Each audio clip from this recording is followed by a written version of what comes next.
You know, sometimes a game just nails it. If you need a great hangout for your VR friends, this is it. Veterans and newbies, families and singles will all find Oktoberfest to be a game to keep coming back to.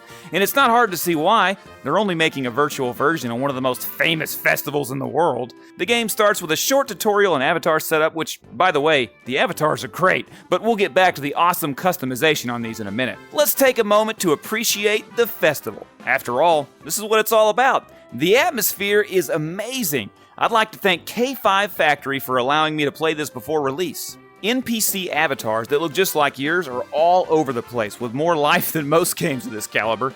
The people are talking and laughing. They look like they're having real conversations. And this heart is for you, my lady. She didn't take it.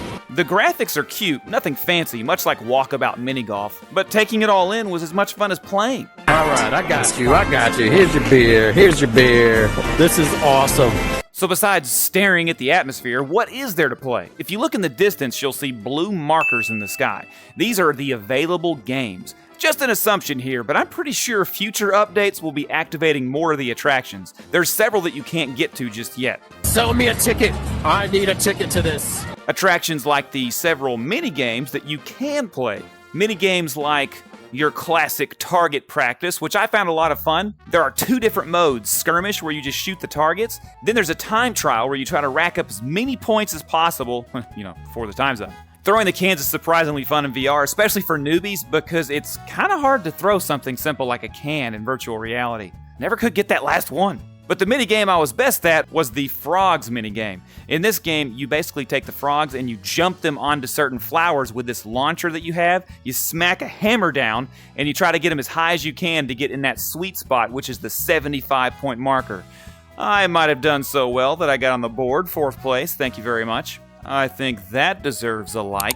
The minigames also have a Hall of Fame that shows your face and avatar over the game that you did best with your score. I tried to get there with the frog game, but alas, I did not make it. I'm still on the board though. There's a couple minigames you can play just with another friend that you can connect with. Basically, you just kind of give each other a high five and this little box will pop up. You can either play clap hands or rock, paper, scissors. It's pretty fun to do it with somebody real quick. Probably not something I'll spend a ton of time on, but it is a mini game after all, so I thought I would mention it. All these classic carnival games, they earn you coins, and the coins can be used to spend throughout the park. One of the ways you can spend them we'll talk about later, but mostly you can use them to buy food. You could use the coins to buy balloons, like this dolphin here or this Mickey Mouse, which might be some sort of copyright issue. Is that legal? Unless that's Steamboat Willie. Anyways, I love the minigames, but my favorite minigame was in a different part of the game, in the, I can't pronounce the word, but that place. This is a hidden gem game, Dude, and I don't think anybody knows it yet. But we'll get back to that in a minute. Let's finish on what's outside before we go to a different place on the map. Now, besides mini-games, there are both modern and traditional motion rides outside. Let's start with the classic, the Ferris wheel. The Ferris wheel was surprisingly fun. I had one complaint. It seemed like every time I got on there with a friend, it put me in a different car, which it seemed like there was a room for at least 2, maybe 4 people in there. I'm not sure why that happened every time, but it did. I got to play with true gamer for reals, and, well, we didn't get to sit by each other, but it was still fun. Now, the skydive, we did get to sit by each other, and the skydive is pretty fun. The skydive is much like Superman Tower of Power that they have at Six Flags, if you've ever been there. It just kind of takes you up and then drops you. But if you want one that feels the most realistic, you gotta go to Top Spin. Top Spin is a classic carnival ride that is designed to shake the money out of your pocket, so to speak. That for a reason. Oh boy. Whoa, jeez. Holy cow. Wow. It puts you in there, and not only is it the longest ride, but it's the most motion sickness inducing. If you do it, I did it standing up, and it really feels like... Oh, wow. Wow. Yeah. It doesn't take forever. It only lasts a minute or so, but if you're new to VR or if you're a VR veteran, you'll probably feel that one in your stomach no matter what. That was a pretty trippy ride. We loved it. It tickles so nicely. Did she say it tickles so nicely? What the crap? That's exactly what she said. So getting back to those coins, the coins can, yes, be used to buy food, and which is basically just for role-playing. Oh, yeah, that's good. Yum, yum, yum. and can be used to buy balloons, but they can also be used to buy clothes for your avatar. There's all sorts of Oktoberfest themed clothes in there, Bavarian as they call it, and some of it gets pretty pricey, so you might want to get a buddy and go and play as many mini-games as possible to earn enough to get this stuff. By the way, the best earning minigame is my favorite, which we'll be getting to in just a second. But in order to get there, we got to go inside the Schottenhamel, I don't know, that place. This was by far my favorite place to go. When you walk in, the atmosphere is amazing. There's people everywhere. They're all sitting at tables, talking and chatting. And what are they sitting at those tables for? They're waiting for their food, something that you're going to do. Who wanted the roast? Here you go. And who had the shrimp platter?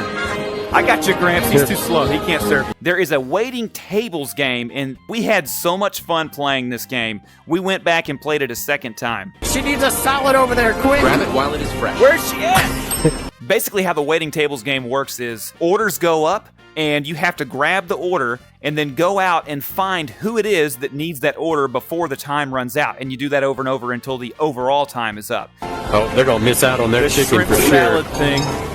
From what I can tell, it seems like the orders that you pick up have nothing to do with your buddy's orders. You're both just serving as many people as you can to try to get as many coins as you can. Thank you.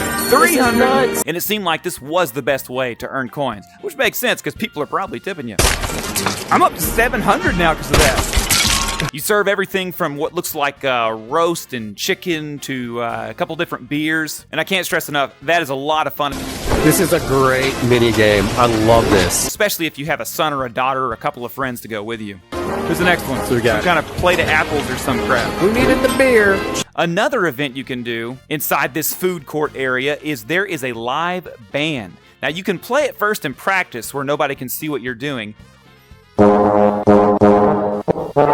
Or you could just get up there and play. And what happens is, it's this trombone, and I believe you can unlock other instruments or possibly songs to do. It basically teaches you to play a song with that trombone for everybody. And it's really cool because everybody's cheering you on. If there's actual humans there, they're cheering you on too. And if you do badly, they boo. Awesome. Excellent job. Oh, y'all be quiet. He did great. It takes a little bit of getting used to, which is probably a good thing because it needs to be challenging. Otherwise, it would just be boring. If you want to change your avatar's clothes, you're going to have to go to the tailor with this cute little old guy and a nice little closet and mirror for you. In that place, you can buy all sorts of different clothes to go and theme with the rest of the theme park. I can. Can I? Yeah. No. Inside the food court was by far my favorite place. It only had a couple of activities, but those activities were really fun, so I definitely recommend checking out Oktoberfest.